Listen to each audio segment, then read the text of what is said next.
भारत के वीर सपूतों में से एक श्रीमंत छत्रपति शिवाजी महाराज के बारे में सभी लोग जानते हैं। बहुत से लोग इन्हें हिंदू हृदय सम्राट कहते हैं तो कुछ लोग इन्हें मराठा गौरव कहते हैं, जबकि वे भारतीय गणराज्य के महानायक थे।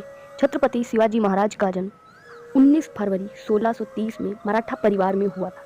कुछ लोग 1627 में उनका जन्म बताते हैं। उनका पूरा नाम शिवाजी भोसले था।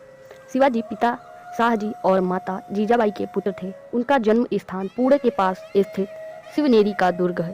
राष्ट्र को विदेशी और आताताई राज्य सत्ता से स्वाधीन करा सारे भारत में एक सार्वभौम स्वतंत्र शासन स्थापित करने का एक प्रयत्न स्वतंत्रता के अनन्य पुजारी वीर प्रवर शिवाजी महाराज जी ने भी किया था।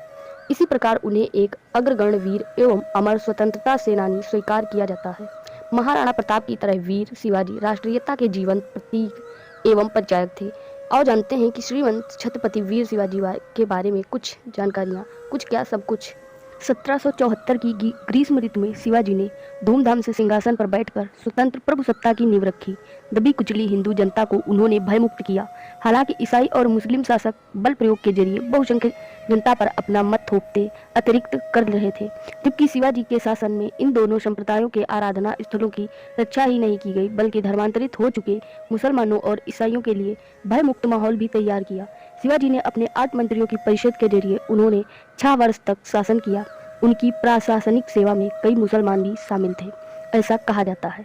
धार्मिक संस्कारों का निर्माण उनका बचपन उनकी माता जीजाऊ के मार्गदर्शन में बीता। माता जीजाबाई धार्मिक स्वभाव वाली होते हुए भी गुण स्वभाव और व्यवहार में वीरांगना नारी थी। इसी कारण उन्होंने बालक शिवा का पालन पोषण रामायण महाभारत तथा अन्य भारतीय वीरात्माओं की उज्ज्वल कहानियां सुनाकर और शिक्षा देकर किया था। दादा कोडदेव के संरक्षण में उन्हें सभी तरह की सामयिक युद्ध आदि विधाओं में भी निपुण बनाया था। धर्म संस्कृति और राजनीति की भी उचित शिक्षा दिलवाई थी। उस युग में परम संत रामदेव के संपर्क में आने से शिवाजी पूर्णतया राष्ट्र प्रेमी कर्तव्यपरायण एवं कर्मठ योद्धा बन गए।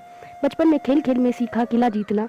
बचपन में शिवाजी अपनी आयु के बालक इकट्ठे कर उनके नेता बनकर युद्ध करने और किले जीतने का खेल खेला करते थे। युवावस्था में आते ही उनका खेल वास्तविक कर्म शत्रु बनकर शत्रुओं पर आक्रमण कर उनके किले आदि भी जीतने लगे। जैसे ही शिवाजी ने पुरंदर और तोरण जैसे किलों पर अपना अधिकार जमाया, वैसे ही उनके नाम और कर्म की सारे दक्षिण में धूम मच गई। यह खबर आग की तरह आगरा और दिल्ली तक पहुंची। अत्याचारी किस्म के तुर्क यमन और उनके सहायक सभी शासक उनका नाम सुनकर ही मारे डर के चिंतित होने लगे थे। छत्रपति शिवाजी महाराज का विवाह 14 मई 1640 में सईबाई निम्बालकर के साथ लाल महल पूना में हुआ था। उनके पुत्र का नाम संभाजी महाराज था। संभाजी महाराज 14 मई 1657 से और उनकी मृत्यु 11 मार्च 1689 को हुई थी। शिवाजी के ज्येष्ठ पुत्र और उत्तराधिकारी थे, जिसने 1680 से 1689 ईस्वी तक राज्य किया। संभाजी में अपने पिता की कर्मठता और दृढ़ संकल्प का अभाव था। संभाजी की पत्नी का नाम येसुबाई था। उनके पुत्र और उत्तराधिकारी राजा राम थे।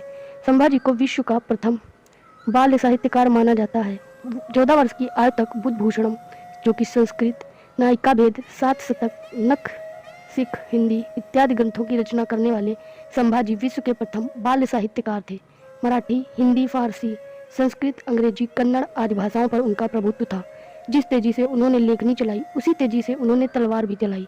शिवाजी की कई पत्नियां और 2 बेटे थे। उनके पुत्र के अंतिम वर्ष उनके ज्येष्ठ पुत्र की धर्म विमुखता के कारण परेशानियों में बीते। उनका यह पुत्र एक बार मुगलों से भी जीत जा मिला था और उसे बड़ी मुश्किल से वापस लाया गया था। घरेलू झगड़ों और अपने मंत्रियों के आपसी वैमनस्य के बीच साम्राज्य की शत्रुओं से रक्षा की चिंता ने शीघ्र ही शिवाजी को मृत्यु के कगार पर पहुंचा दिया। शिवाजी की 1680 में कुछ समय बीमार रहने के बाद अपनी राजधानी पहाड़ी दुर्ग राजगढ़ में 3 अप्रैल को मृत्यु हो गई थी।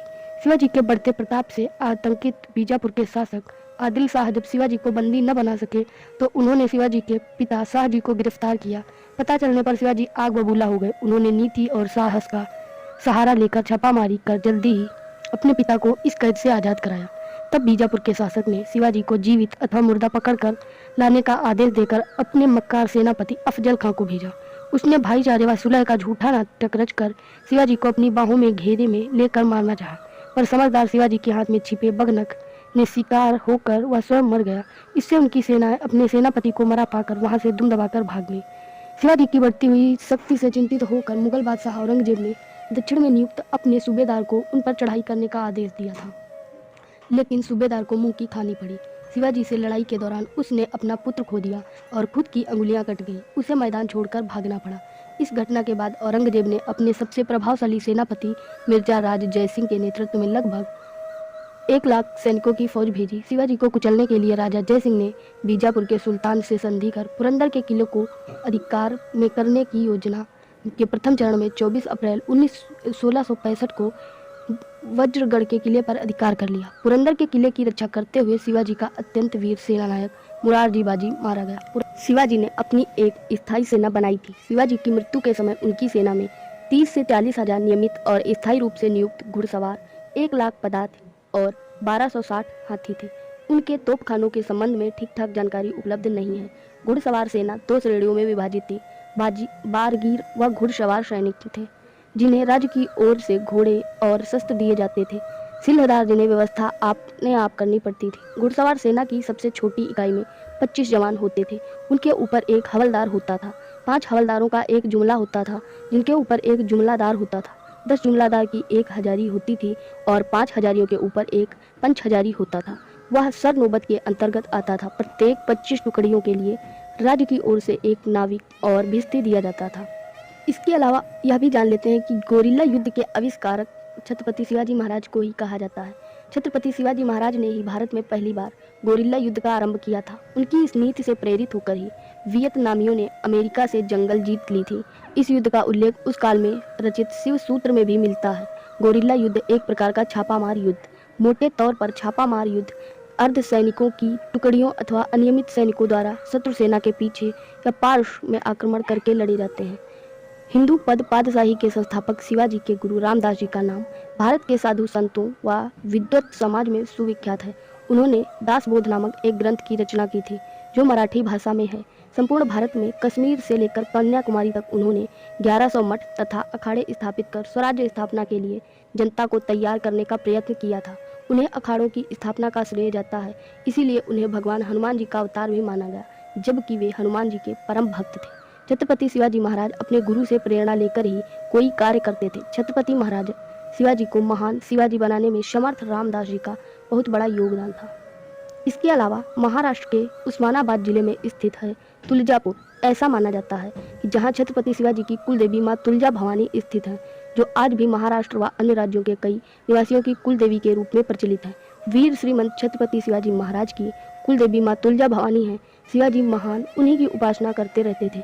मान्यता है कि शिवाजी को खुद देवी माँ ने प्रकट होकर तलवार प्रदान की थी। अभी भी यह तलवार लंदन के संग्रहालय में रखी हुई है। लंबी बीमारी के चलते 1680 में वीर छत्रपति शिवाजी ने अपने प्राण त्याग दिए। ऐसा माना जाता है कि उनकी कुल देवी तुलजा भवानी माँ है, जिनकी वे उपासना किया करते थे और उन्होंने स्वयं प्रकट होकर उन्हें एक तलवार प्रदान की थी जो कि लंदन के संग्रहालय में आज भी रखी हुई है। गौ ब्राह्मण प्रतिपालक, यवन परपीडक, प्रौढ़ प्रताप, पुरंदर छत्री, कुलावातंश, राजाधिराज, महाराज, योगीराज, श्री श्री श्री छत्रपति शिवाजी महाराज की जय। जय भवानी, जय शिवाजी। वीडियो पसंद आया हो तो वीडियो को लाइक कर देना। जय हिंद, धन्यवाद।